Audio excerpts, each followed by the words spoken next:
I find it great fun to chronicle my Vassal games on Facebook or on Consim World, or to create after-action reports, AARs, on Board Game Geek. But if you've ever seen one of those wall of text attempts to describe a game on BGG, you know how crucial graphics are. As I process log files during a good play-by-email match or at a critical moment in games played on the server, I might pause to get a screen grab and later want to annotate it so that it tells a better story. I use Adobe Photoshop to do this quickly and easily. I find I can edit a single screen in about 5 minutes once I've got the hang of how to do it. In this video, I'm going to show you how. Now keep in mind you can likely do the exact same things in PaintShop Pro or GIMP and other graphic programs, although the process and the menu selections might differ some. The key is your software program has to be able to work in layers. Straight up pixel painting programs won't cut the mustard. Let's say I have this screenshot here showing the end position after one side is moved and fought. It looks nice, sure, but what am I looking at? There's no movement, no story in it. You can't tell if anyone moved up, if anyone moved back, if any losses were sustained, and you can't see beyond the top unit in any stack. I'm going to add some graphic elements that show movement paths, show combat, and even specific results of combat, losses, unit eliminations, and so on. And then I'm going to add some text elements that show strength point losses and any captions that I want right on the image rather than in the body of the AAR. Then I'm going to save it as a PNG, an ideal graphic format for placing into posts online. Okay, here's my screenshot from the Vassal session showing the end positions of the units. First, I'll use arrows to show the movement paths taken by units of both sides with different colors so you can more easily tell the sides apart. But I don't want the arrows to cover these units, rather I want the arrows semi-translucent. I'll use a different color and line thickness to show things like retreats or the difference between movement and, say, long-ranged artillery fire, and I want some kind of graphic to show where fire combat occurred. Let's start with the movement arrows. One menu in Photoshop holds all the basic elements that you'll use: rectangles, ellipses, lines, and this custom shape tool that we'll get to soon. Now, lines are what you're going to want to create here. But the first thing you want to do before you do anything is to create a new layer here in the layers window by pulling this down and creating a new layer. You can call it anything you want. We'll call it arrows. And this creates a new layer over the base layer, which is your graphic. The reason we do this is because we want to do non-destructive editing. We want all the items that we place in this screenshot to be layered on top of the screenshot so that they can be manipulated independently and it doesn't just obscure and overwrite. So we've got our arrows layer, we've got our line tool selected, and because we want an arrowhead on each of these arrows, we'll select an arrowhead to start here. Now the weight that I like to use is about 20 for individual units. Sometimes I might have it go as far as 80 pixels wide if I say want to use one arrow that describes the movement of an entire brigade in a line or something like that. But for individual units, we'll start with 20. And we want to set our opacity to about 40% so that, oops, let's try that again, 40%, so that the arrow doesn't totally obscure the units.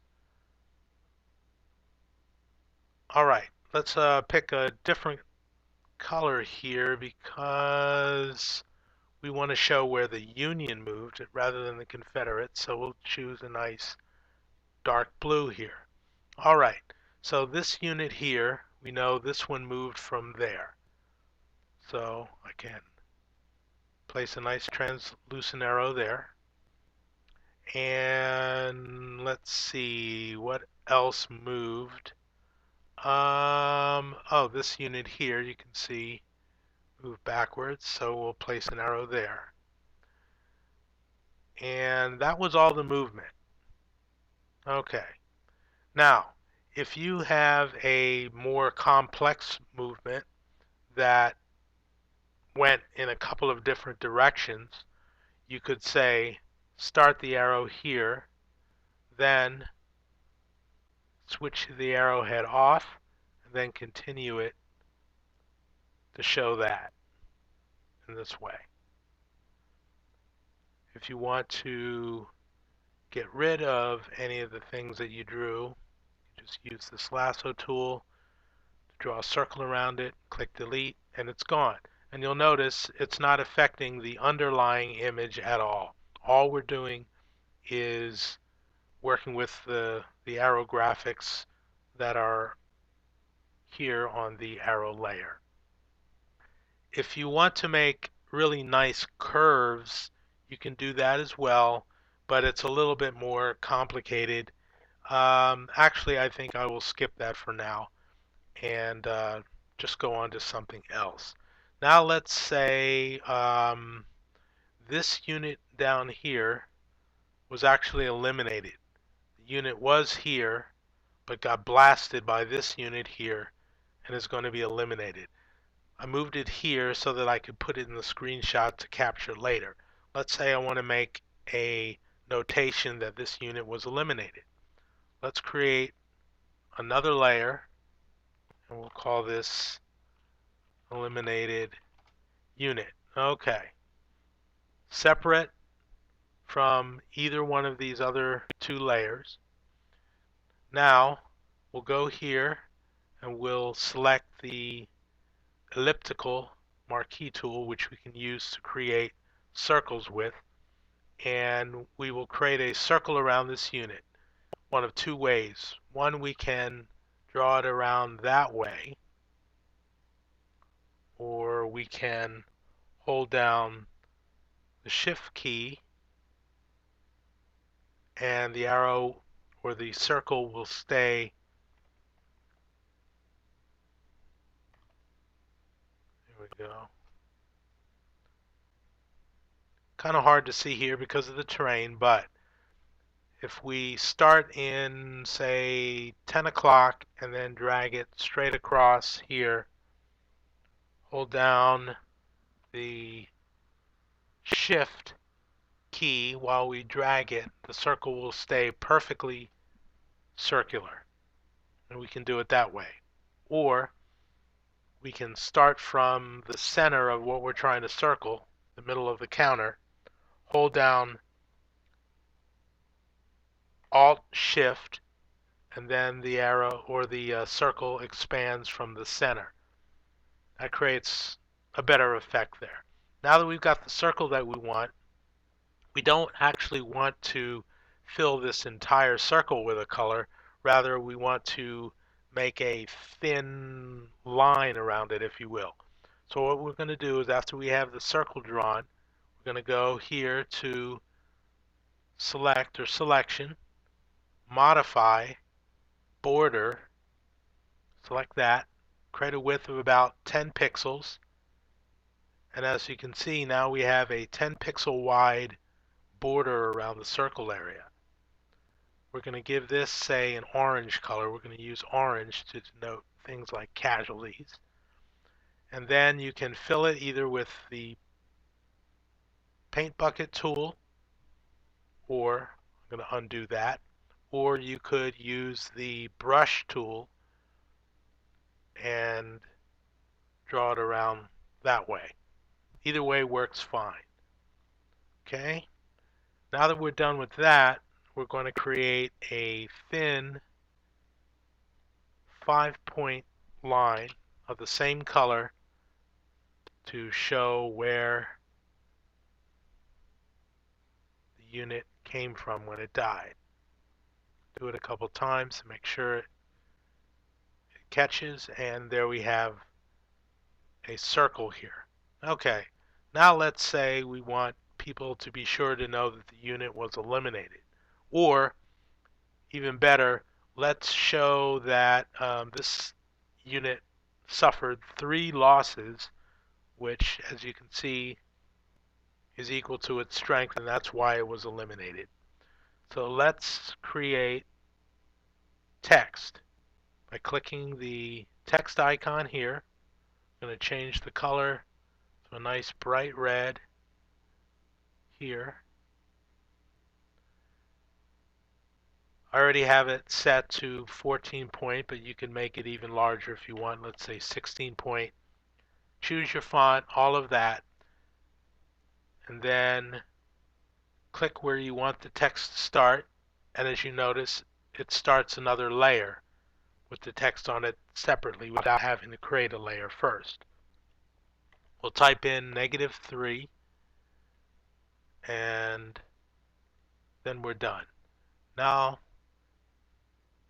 if we click the item selection, we'll see that we can move the -3 to reposition it. We could move it down here if we thought that was better, but let's create a -3 there, and then people can figure out that this -3 loss was why this unit was eliminated. We can create another one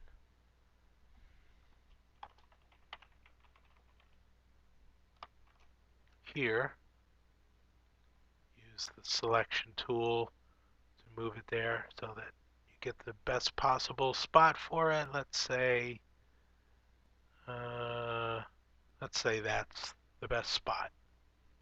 Okay, so now you can see we're creating new text layers, which are differentiated by the capital T inside the layer icon. Each of these are also independent units. We can make them go away by clicking the visibility tool. You'll see eliminated disappears, and then we'll toggle it back in.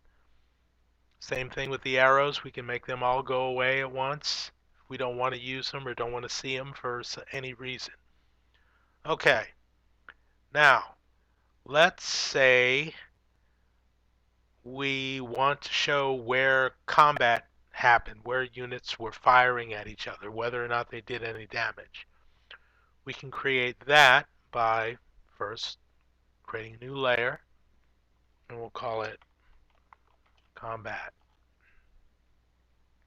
Let's change our color to a nice bright yellow. And then here in Basic Elements menu, we will get the Custom Shape tool. As you can see, already has kind of like a star-shaped item. Just using that, we can denote that this unit was firing at that unit, that maybe these units were exchanging fire here. These units were exchanging fire like that. All right. And let's see, any other units exchanging fire? No, that'll do it. Okay, so we have those there. Okay, then the other thing is you'll notice that there are some stacked units here. Top unit is obscuring what's underneath it, and maybe we really want to see what's going on there. Okay, to do that, let's go back to Vassal. And as you can see, when I hold my mouse over a stack, I get this little persistent screenshot that shows what's in the entire stack.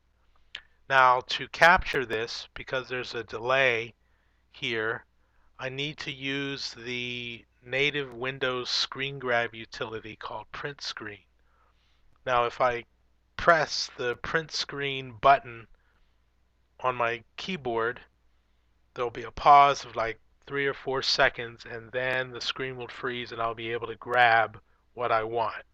So I'll press print screen now, wait a couple seconds, then hover my mouse, and presently the screen will freeze.